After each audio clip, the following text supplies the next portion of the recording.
Halo, selamat datang di Serangkai Satu Channel bareng aku Ardiansah, dan kali ini masih akan melanjutkan informasi atau tips buat kalian yang belum pernah naik pesawat sebelumnya atau pemula lah, dalam artian mungkin baru sekali atau masih belum pernah sama sekali lah intinya gitu, dan kalian bingung gitu nanti di pesawat itu seperti apa. Karena di video sebelumnya itu kan aku udah jelasin mulai dari beli tiket pesawat sampai kalian naik ataupun boarding ke pesawat itu. Nah, sekarang di video kali ini kita akan aku akan sharing gimana nanti pada saat di dalam pesawat, mulai dari kalian masuk sampai dengan kalian landing dan kalian keluar dari bandara itu.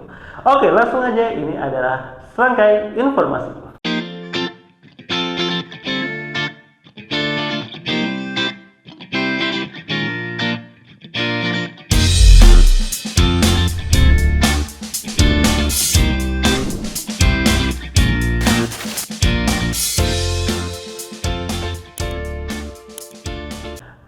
Nah, buat kalian yang naik pesawat, jangan lupa tiket boarding pass kalian itu biasanya nanti akan ada tertera kapan gerbang boardingnya dibuka, open boarding lah istilahnya gitu ya. Dan itu biasanya di 30 menit atau 45 menit sebelum keberangkatan, 30 menit ya, 30 menit sampai dengan 15 menit sebelum keberangkatan pesawat itu take off, dia akan diumumkan. Jadi nanti akan diumumkan untuk pesawat, misalkan kalian pakai apa, misalkan Garuda. Untuk penumpang pesawat Garuda dengan kode penerbangan, nah kalian juga harus cek tuh di tiket kalian tuh biasanya ada kode penerbangan, kayak misalkan apa ya, kalau Garuda mungkin GA 609 atau JT atau berapa. Nah itu jangan sampai salah gitu, karena kan pesawat kan yang terbang banyak gitu, walaupun kalian bisa sesuaikan juga dengan alamat tujuan penerbangannya. Nanti biasanya diumumkan tuh untuk penumpang pesawat Garuda dengan kode penerbangan GA 609 tujuan misalkan Surabaya, dipersilahkan untuk masuk ke gate 2A. Nah, perhatian itu gate 2A, jadi nanti kalian masuk antrinya di gate 2A, karena terkadang itu ada perbedaan antara yang di tiket dengan nanti di lapangan. Itu biasanya ada pindah jalur dan kalau pindah jalur itu pasti diumumkan. Jadi kalaupun di tiket kalian misalkan 2A tapi ternyata informasinya dirubah ke misalkan 5E atau apa, jadi kalian harus perhatikan setiap ada informasi melalui pengeras suara. Kalau misalkan kalian telat dan kalian nggak dengar informasi apapun, kalian bisa cek tuh ada papan informasi biasanya di dekat area tunggu di gerbang. Itu nanti di situ ada listnya, kalian tinggal cocokkan aja pesawatnya apa, tujuannya mana, sama kode penerbangannya apa. Nah nanti bisa dilihat di situ, itu yang biasanya paling update gitu. Jadi bisa lihat kalian nanti naik gate berapa. Nah, untuk masuk ke area buat masuk area pesawat, nanti yang dicek itu biasanya tiket. Ada juga yang menunjukkan identitas. Saya biasanya tiket aja, karena identitas kan sebelum-sebelumnya udah pernah dicek. Jadi biasanya kalian siapin aja, tunjukin tiket, nanti tiketnya di sobek gitu istilahnya, disisain kalian buat bukti gitu. Nah nanti tinggal kalian masuk antri. Ini kan berarti kalian sudah nggak bawa bagasi, karena bagasi kan sudah dimasukkan ke dalam bagasi. Kalau yang kalian bawa kan kabin ya. Jadi nanti kan tinggal masuk ke area pesawat, itu tinggal nanti apa ya istilahnya mendengarkan arahan dari petugasnya gitu. Karena ada yang melalui gerbang tara itu biasanya yang jembatan di atas itu, ada yang dia harus ke bawah nanti naik bus ke arah pesawatnya gitu. Nah kalau yang naik bus ke arah pesawat, jadi nanti biasanya nanti dari kan posisi area gerbang gate menunggu itu biasanya sekitar di lantai 2 ya. Nah itu nanti kalian turun ngikutin petunjuknya aja gitu. Biasanya kalau memang jarak posisi antar gate-nya sama pesawatnya jauh, nanti disediakan semacam kayak bus untuk mengantar kalian gitu dari titik keberangkatan, dari titik gate-nya sampai dengan ke pesawatnya gitu. Jadi itu aja, nanti di pesawat nanti biasanya itu akan ada pramugari yang mengecek tiket kalian, karena menghindari adanya kesalahan kalian masuk ke pesawat yang salah. Jadi tiketnya jangan kalian masukin dulu, kalian pegang dulu aja buat dicekin gitu. Nanti dicek tujuan mana gitu. Jadi kalian juga jangan sampai salah naik pesawatnya gitu.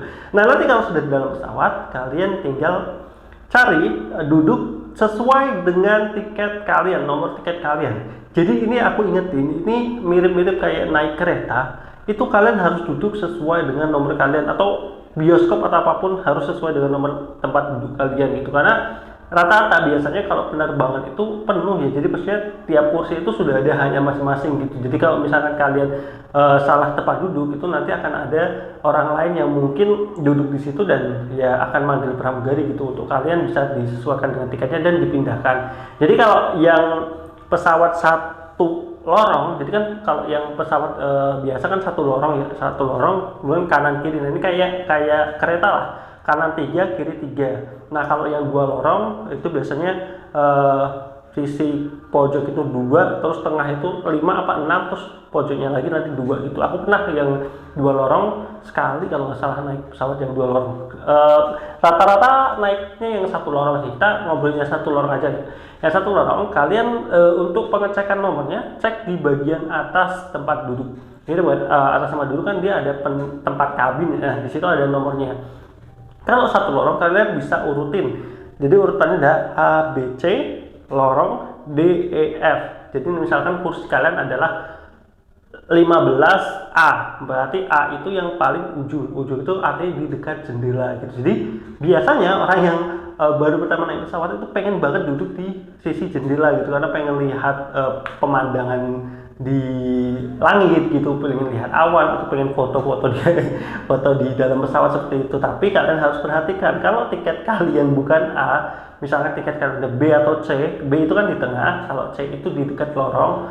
Nah ya kalian duduknya sesuai dengan itu gitu, kecuali kalian mau tukeran sama yang di jendela gitu, misalkan izin ya kalau bisa diperbolehkan ya silahkan gitu. Tapi intinya kalian harus duduk sesuai dengan nomor kursi kalian, jadi A, B, C, lorong D, E, F gitu. Kalau kalian beli tiket dan sebenarnya kan ada yang bisa milih kursi tuh, kalian bisa tuh pilih kursi A atau kursi F kalau kalian pengen di dekat jendela gitu. Nah nanti pada saat kalian sudah duduk, ada kemungkinan nanti pramugari akan menawarkan kalian pindah ke kursi di bagian emergency gitu.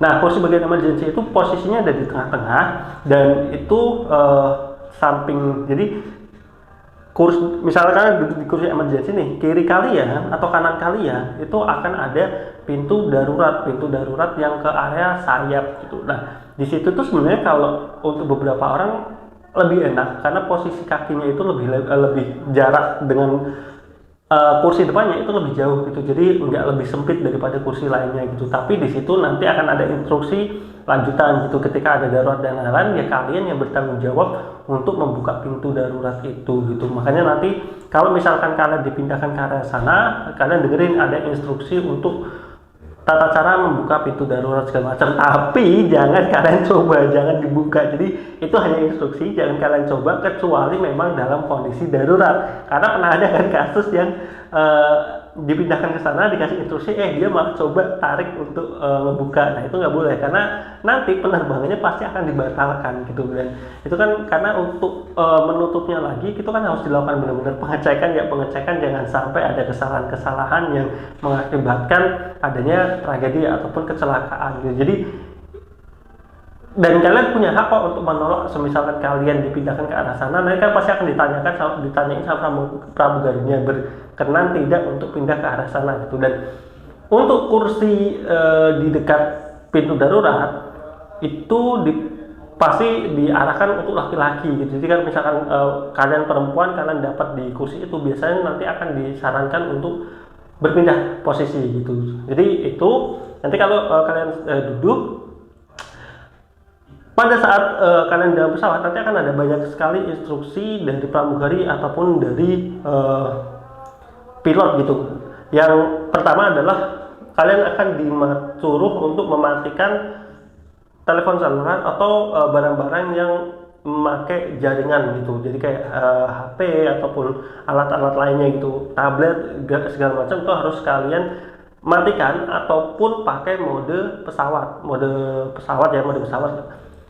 Kenapa istilahnya mode pesawat itu masih nggak apa-apa, karena ada beberapa layanan maskapai yang dia menyediakan wifi khusus di dalam pesawat gitu. Jadi walaupun mode pesawat dinyalakan kan sebenarnya wifi itu masih bisa dinyalakan untuk menangkap sinyal di wifi pesawat itu. Nah, tapi sebenarnya itu juga bukan untuk internet bebas, tapi nanti kalian akan masuk ke menu yang disediakan dari maskapai tersebut. Jadi bukan kayak kalian bisa buka YouTube atau nonton download film itu nggak bisa, nggak bisa. Jadi intinya HP kalian mau di pesawat ataupun kalian matikan gitu.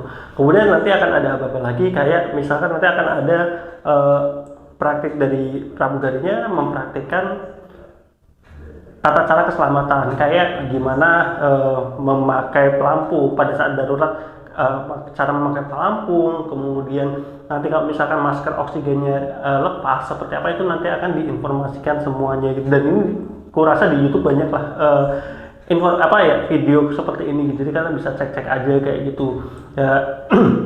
Nah, nanti tinggal kalian nunggu, pokoknya intinya kalau di dalam kan tinggal nunggu instruksinya seperti apa gitu. Nah, nanti pada saat mau take off itu bahasanya berarti pesawat mau jalan, mau terbang gitu. Nah, itu nanti akan disuruh untuk pertama pakai sabuk pengamannya. Jadi sabuk pengamannya di kursi kan setiap kursi dapat sabuk pengaman. Kemudian yang kedua, kursi di pesawat itu kan bisa dimundurkan ya untuk istilahnya kayak rebahan seperti itu, tapi nggak bisa yang mundur banget gitu. Nah, tapi pada saat take off dan juga landing, sebenarnya pada saat dia mau take off itu semuanya harus ditegakkan. Jadi kursinya nggak boleh disenderkan terlebih dahulu. Terus yang kedua, jendela itu kan bisa ditutup, nah itu harus dibuka terlebih dahulu, harus dibuka semuanya. Jadi dan di depan kanan itu kan sebenarnya ada meja yang bisa dilipat gitu kan, dilipat itu harus dikembalikan terlebih dahulu. Jadi itu tujuannya untuk apa? Karena memang waktu krusial di dalam penerbangan itu biasanya di take off dan juga pada saat landing gitu. Makanya kalau misalkan itu terjadi sesuatu, hal-hal tersebut itu tidak mengganggu secara sirkulasi untuk evakuasinya. Kalau bayangkan kalau pada saat terjadi emergency evakuasi, kursi kalian masih mundur gini kan, yang belakang kan lebih sempit ya untuk jalur keluar segala macam, dan kayak jendela dibuka itu untuk bisa melihat juga area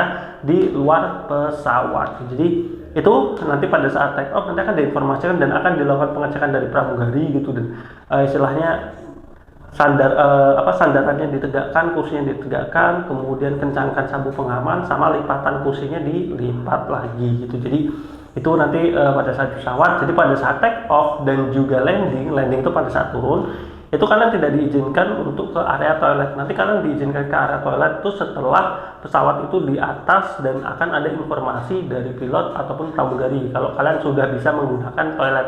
Posisi toilet di pesawat itu ada di area belakang dan area depan. Biasanya area depan itu untuk yang kelas bisnis, area belakang itu untuk yang area ekonomi gitu. Nah, kalau toiletnya sebenarnya kurang lebih hampir mirip sama toilet kereta sekarang sih gitu, dan ya kalau kalian pengen coba aja silakan. Dan biasanya nanti kalau misalkan memang istilahnya kondisi darurat atau dalam artian cuaca tidak sedang baik, itu nanti juga akan diinformasikan kalian tidak diizinkan ke area toilet dan harus duduk di kursi gitu. Jadi tinggal, sebenarnya kalau naik pesawat kan banyak orang yang takut seperti apa, tapi kalau pengalaman naik pesawat sebenarnya enak-enak aja sih, dalam artian nggak semenakutkan itu, kecuali memang ada kena awan atau apa, biasa ada goncangan memang gitu, ataupun misalnya cuaca memang lagi buruk ada goncangan gitu. Tapi ya kita tinggal berdoa saja gitu. Toh secara faktanya sebenarnya kan naik pesawat itu adalah transportasi paling aman gitu, karena resiko kecelakaannya itu paling kecil dibandingkan yang lainnya gitu. Cuman memang kalau misalkan ada kecelakaan itu beritanya gede banget gitu, karena jarang makanya ya itu beritanya gede. Dan biasanya